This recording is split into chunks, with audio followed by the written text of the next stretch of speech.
Alors, si on vous demande de mettre de l'espacement entre les images pour voir le papier, bon, il y a quelque chose qui existe, c'est menu fenêtre, objet et mise en page, alignement.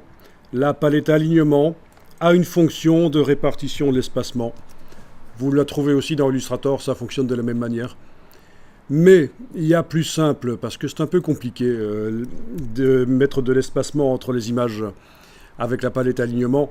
Il y a beaucoup plus simple. Si vous voulez donner l'impression qu'il y a de l'espacement entre les images, qu'est-ce que vous pourriez faire? Les sélectionner toutes déjà, CTRL A. Travailler sur leur contour. La case contour doit être en avant-plan. Choisir une couleur de contour qui va être du blanc.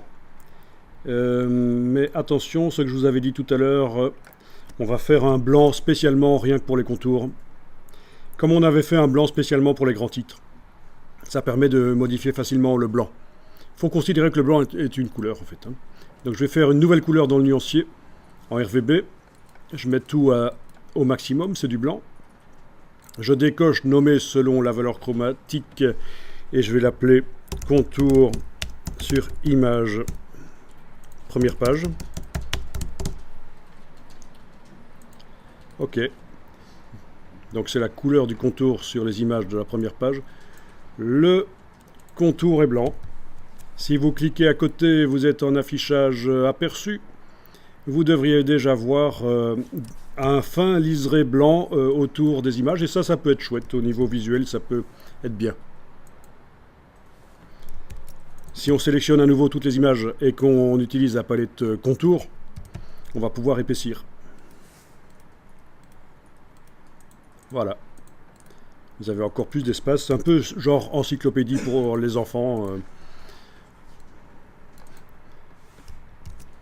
Ça doit vous rappeler vaguement quelque chose, ce genre de choses.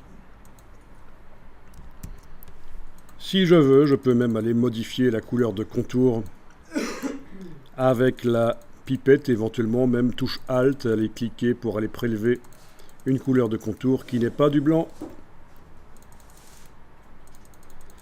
Alors s'il faut faire apparaître une texture de papier entre les images, ça va être un peu plus compliqué. À ce moment-là, il faudra peut-être utiliser la palette alignement pour créer un vrai espacement entre les images.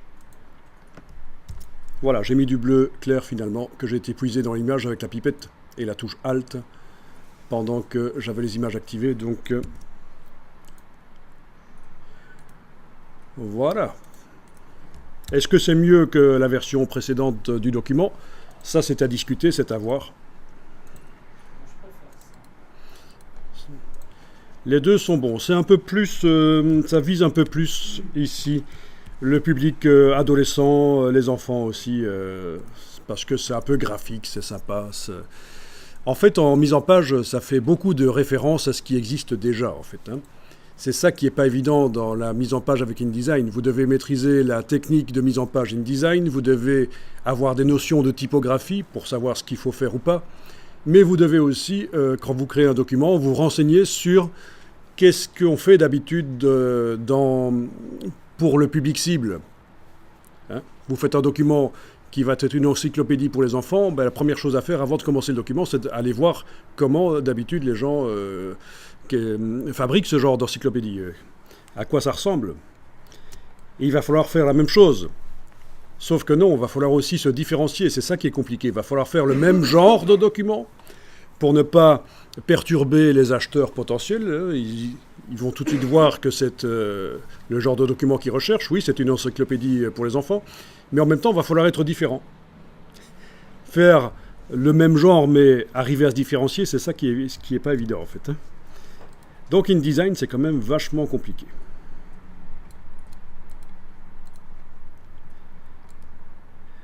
Voilà, vous avez vu comment faire des contours.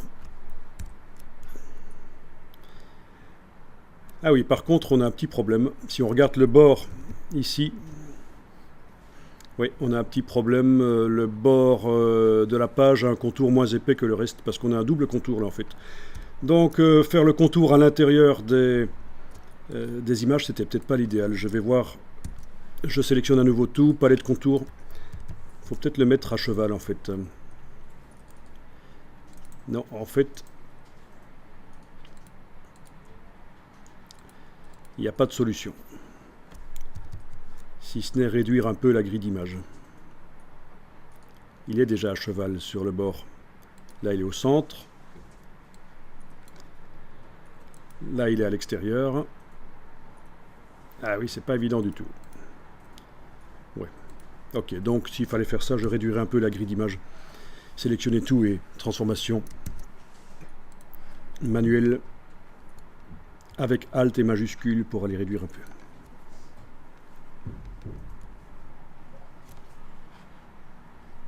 Ça devient du détail. Alors, on va parler maintenant des groupes d'images.